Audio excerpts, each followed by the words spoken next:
Bueno, momento de interiorizarnos del rival de Colón el viernes. Nueva Chicago, Mataderos. Y este hombre hace mucho tiempo que no nos cruzamos al aire, pero siempre tuvo la comunicación, así que es un placer volver a cruzarnos en el aire con el señor Juan Pablo Plano, así que lo saludamos a él, hombre de Mundo Ascenso. Juanpi, ¿cómo andás? Bienvenido a La Tercera.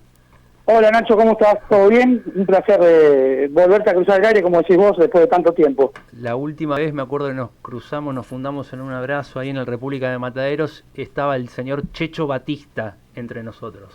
Sí, señor, era el entrenador de Chicago en esa pretemporada, y ese amistoso de Chicago Unión, que si no me equivoco, Bazán Vera era el 9 de Unión de ese equipo. ¿Cuánto tiempo? Lo habrán puteado un poquito a Bazán Vera esa tarde en Mataderos, ¿no? Claro, era un amistoso, y así todo se llevó algunos insultos el amigo Bazán Vera. Claro. Que siempre están en el recuerdo de los hinchas de Chicago. Por ejemplo, este fin de semana pasado, en el clásico ante Almirante Brown, también se lo recordó bastante. Claro. Bueno, el Torito es uno de los equipos que está ahí animando el torneo. Vamos a tener una fecha y el viernes un partido muy, pero muy interesante entre dos equipos que están protagonistas en la zona B. Sí, a ver, a priori hasta parecería ser un partido de primera división, ¿no? Por lo que representan cada uno de los equipos y por el momento de los dos en la tabla de posiciones, lo que sería este partido con público visitante, que hasta último momento la gente de Chicago se preguntaba si se podía o no, pero bueno, claramente se quedó en el pasado, pero sería un partido con visitantes a cancha repleta, y Chicago que sorpresivamente, porque la verdad que no había mucha expectativa este año con pelear el torneo, y bueno, de repente se encuentra que está segundo a un punto, bueno, compartiendo esa colocación, pero que está ahí a un punto de los punteros, teniendo en cuenta que si bien el año pasado se hizo una muy buena campaña, que fueron todos los jugadores de ese equipo, y llegaron 25 jugadores, y no es fácil encontrar quizás un 11 tan rápidamente en 8 fechas, ¿no? Y eso, Juan Pablo, ¿cómo te va? Juan Carlos Goldani te saluda. Hola, Juan Carlos. ¿Cómo andás? Un gusto. Bien, digo, esto bueno. es, bueno, nosotros que nos tuvimos que meter otra vez en el ambiente de este campeonato después de 10 temporadas, el Fútbol Santa Fe vuelve a tener un equipo en el ascenso, viendo que es prácticamente una constante en la mayoría de los planteles. De año a año prácticamente se vuelven a renovar todos. Sí, porque se hace cada vez más difícil sostener Claro. a los planteles. Ya de por sí hay 8 equipos más en primera.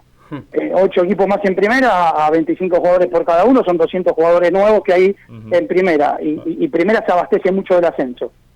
Y aparte hoy las ofertas económicas de cualquier país o equipo de Sudamérica, obviamente son tentadoras para los jugadores de la B Nacional. Entonces se hace muy difícil retenerlos. Y en el caso particular de Chicago jugó su último partido el 2-3 de octubre del año pasado, no llegó a clasificar al reducido, y había elecciones el 18 de diciembre. Entonces no hubo una política de retención de jugadores, de intentar retenerlos, de renovar contratos, porque todo se dilató hasta las elecciones, hasta ver quién era el nuevo presidente. Algo parecido a lo que le sucedió a Colón, digamos, en el fin del año pasado. Muy parecido. De hecho, las elecciones fueron el mismo día, el mismo domingo, que hubo en Colón, hubo en Chicago. Bueno, a ver, no se sabía nada y obviamente los jugadores no esperaron hasta el 20, 22, 23 de diciembre para que el nuevo gobierno asuma y les plantee la posibilidad de renovar contrato, y muchos ya habían emprendido el viaje o habían tenido otras ofertas y ya habían cruzado la cordillera algunos, y otros se fueron a Paraguay o incluso a Primera División, con lo cual a Chicago se le hizo muy difícil también por eso. De hecho hasta el técnico casi que termina renovando en los primeros días de enero antes de la pretemporada, porque tampoco se sabía mucho del futuro del Lobo Montenegro, cuál iba a ser, con lo cual tuvo que iniciar un camino de 25 refuerzos. Después, bueno, habrá alguno que quizás en junio no encuentre mucho lugar y se tenga que ir, pero bueno, tuvo que armar un plantel de cero, y eso es lo que más sorprende de este Chicago, que con un plantel nuevo, no solamente el 11, sino todos los suplentes y demás, termine donde está, ¿no? Te saco en un contexto más amplio y general del campeonato, y algo que venimos analizando nosotros, Juan Pablo. ¿Cuánto hace que seguís vos el ascenso en el fútbol argentino? Yo tengo 43, y creo que lo sigo desde mis 8 años, así que 35 años. Bueno, ¿qué es lo que vas notando en el desarrollo de las temporadas, año tras año? Porque nosotros lo que hemos visto, comparando con, insisto, estamos retrocediendo 10 años atrás nosotros, y por ahí le habíamos perdido el rastro del campeonato, notamos que se juega muy violento, que los árbitros son muy permisivos, que el nivel de los árbitros también para nosotros no es bueno, pero que se juega con demasiada violencia en el ascenso. Cada tiro de esquina, Juanchi, es un boxeo, es un cuadrilátero. Pero en las jugadas divididas, en la pelota, en pleno desarrollo del juego, vemos que van, hasta parece de manera desleal los jugadores. ¿Qué es lo que estás notando vos año tras año, Juan Pablo? Bueno, yo noto una merma, así que sacando excepciones de algunos equipos que han jugado bien y que han tenido buenos jugadores, pero hay una merma clara en cuanto al nivel de los jugadores. Y creo que el nivel de los jugadores que se van empobreciendo tiene que ver con esto del juego de lucha y de fuerza. Obviamente cuando menos nivel tenés y cuanto menos tenés, intentás contrarrestar al rival peleando, luchando y haciendo otras cuestiones. Y creo que todo tiene que ver con esto de que hablamos antes de los 28 equipos en primera o de los 30 en su momento, porque y de la economía general del fútbol argentino, porque los en primera tampoco pueden sostener planteles demasiado tiempo, porque también se le van jugadores y porque no tienen a dónde sacar y terminan sacando del ascenso. Entonces ya esos 200 jugadores que hablamos antes, bueno, hay un montón de casos de jugadores del ascenso que incluso juegan en equipos muy grandes de la Argentina, con lo cual en estos 10 años, ¿no? Haciendo el parámetro de estos 10 años, el ascenso ha perdido un montón de jugadores y de nivel, y a ver, que ninguno de la primera B o de la primera D se sienta perjudicado por lo que digo, pero la B Nacional vieja hoy casi que no existe y termina siendo más un nivel de primera B o de primera C, incluso con los nombres de los equipos, que antes quizás era muy difícil que, bueno, Riestra incluso está en primera, pero que Sacachispa, como el torneo pasado, jugó la B Nacional,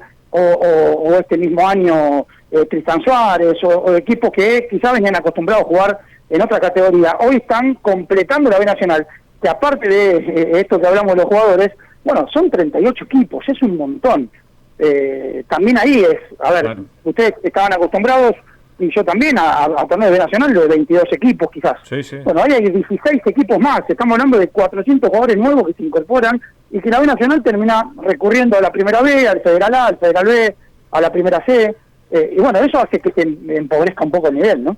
Una pregunta que va en una dirección parecida, aunque bastante distinta, porque no tiene que ver con la pelotita en sí.